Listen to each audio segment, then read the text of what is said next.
بسم اللہ الرحمن الرحیم۔ السلام علیکم ورحمۃ اللہ وبرکاتہ۔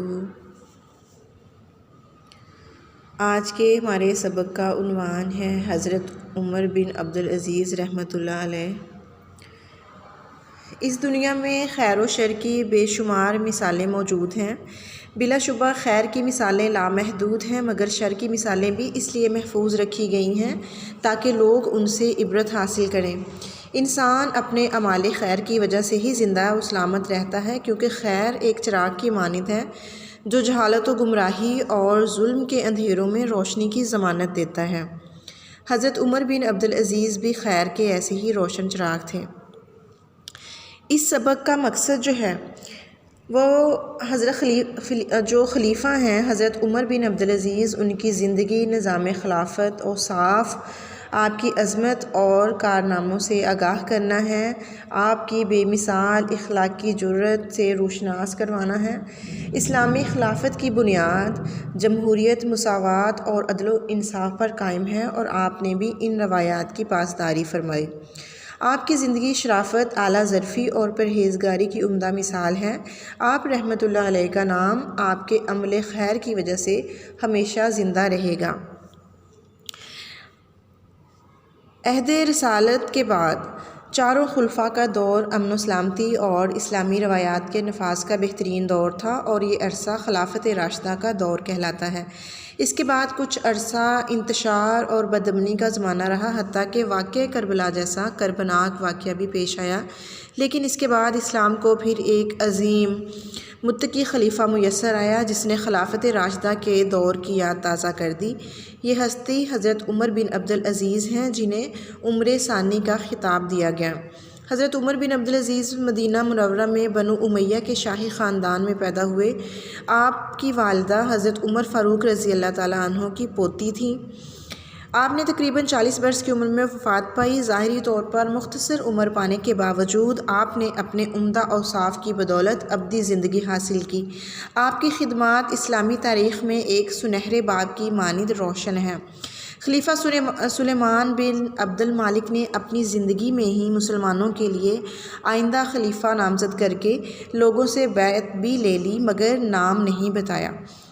ان کی وفات کے بعد جب وصیت کھولی گئی تو اس میں حضرت عمر بن عبدالعزیز رحمۃ اللہ علیہ کا نام تھا۔ آپ نے یہ کہہ کر خلیفہ بننے سے انکار کر دیا کہ یہ اسلامی اصولوں اور انصاف کے خلاف فیصلہ ہے۔ لوگ اپنی مرضی سے اب خلیفہ چن سکتے ہیں، تاہم لوگوں نے خود ہی آپ کے حق میں فیصلہ دیا اور آپ کو اپنا خلیفہ منتخب کر لیا۔ اس موقع پر آپ نے ایک تاریخ ساز خطبہ دیا کہ اے لوگو، تم پر میری اطاعت تب تک ہی واجب ہے جب تک میں خود خدا کی اطاعت کروں، ورنہ میری اطاعت نہ کرنا۔ خلیفہ بننے سے قبل آپ بنو امیہ کے شہزادوں جیسی شاہی زندگی بسر کرتے تھے، مگر خلیفہ بننے کے ساتھ ہی شاہی طور پر جو طریقے اور امیرانہ لباس تھا اس کو ترک کر کے فقیری اختیار کر لی اور سادہ زندگی اپنائی۔ آپ نے خلیفۃ المسلمین بننے کے بعد اپنا سارا مال و اسباب اور بیوی کے زیورات بھی بیت المال میں جمع کروا دیے۔ آپ نے اپنے تمام رشتہ داروں اور بنو امیہ کے سرداروں سے ناجائز دولت اور جاگیریں واپس لے کر انہیں اصل حقداروں کے حوالے کر دیا۔ بیت المال کے سرمایے کو صحیح جگہ خرچ کرنے کے لیے سخت اصول اپنائے اور ان پر عمل کیا۔ ذاتی کاموں کے لیے کوئی سرکاری خرچ استعمال نہ کیا۔ خزانہ جو ہے وہ عوام کی فلاح و بہبود کے لیے وقف کر دیا۔ سادگی کو فروغ دیا۔ عدل اور انصاف اور مساوات قائم کی۔ آقا اور غلام کے فرق کو مٹا دیا۔ آپ نے زندگی کو عجز و انکسار اور پرہیزگاری کا نمونہ بنایا۔ آپ عمدہ خلافت اور آپ کی اصلاحات جو ہیں اس کی وجہ سے عام لوگ خوش تھے، لیکن مفاد پرست عمرا اور آپ کے خود غرض رشتہ دار ناراض تھے۔ چنانچہ آپ کے مخالفین نے آپ کو قتل کرنے کی سازش کی اور آپ کے ایک خادم کو 1000 اشرفیوں کا لالچ دے کر آپ کو زہر دلوا دیا۔ حقیقت پتہ چلنے پر نہ صرف آپ نے اسے معاف فرما دیا بلکہ اسے نصیحت کی کہ وہ اشرفیاں بیت المال میں جمع کروا کے وہاں سے بھاگ جائے، ورنہ لوگ اسے سزا کے طور پر مار ڈالیں گے۔ اس جان لیوا زہر کے باعث آپ اس دنیا سے کوچ کر گئے۔ اللہ تعالیٰ آپ کے درجات بلند فرمائے۔ حضرت عمر بن عبدالعزیز رحمۃ اللہ علیہ نے اپنے مختصر عہد خلافت میں عمدہ اخلاق اور بہادری و شجاعت کی لازوال مثالیں قائم فرمائیں۔ آپ نے حق کے راستے پر چلنے کو ترجیح دی، بندوق کی بجائے مال کے حقیقی یعنی اللہ تعالیٰ کا خوف دل میں رکھا۔ آپ نے عمل خیر انجام دیا اور عمل خیر ہمیشہ زندہ رہتا ہے۔ یہی وجہ ہے کہ حضرت عمر بن عبدالعزیز کی زندگی کی روشن مثال تاریخ اسلام میں ہمیشہ زندہ و محفوظ رہے گی۔ اس کے بعد آ جاتے ہیں سبق کے سوالات کی طرف۔ سوال نمبر 1 ہے، شر کی مثالیں کس لیے محفوظ رکھی گئی ہیں؟ جواب، شر کی مثالیں اس لیے محفوظ رکھی گئی ہیں کہ لوگ ان سے عبرت حاصل کریں اور بھلائی اور نیکی کا راستہ اختیار کریں۔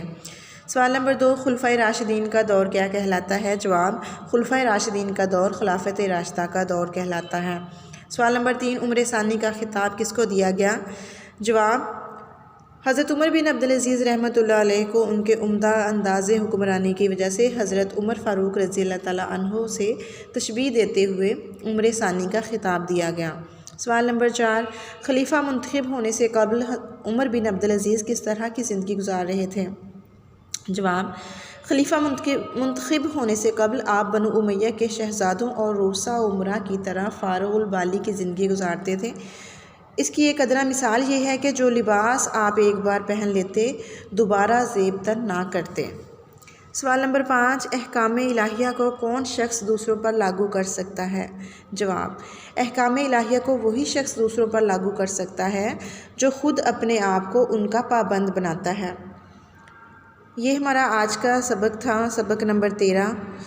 امید کرتی ہوں آپ کو جو ہے اس کے بارے میں بہت اچھے طریقے سے آگاہی حاصل ہوئی ہوگی۔ ملتے ہیں ہم اگلے سبق میں، تب تک کے لیے اپنا بہت سا خیال رکھیے گا۔ اللہ حافظ۔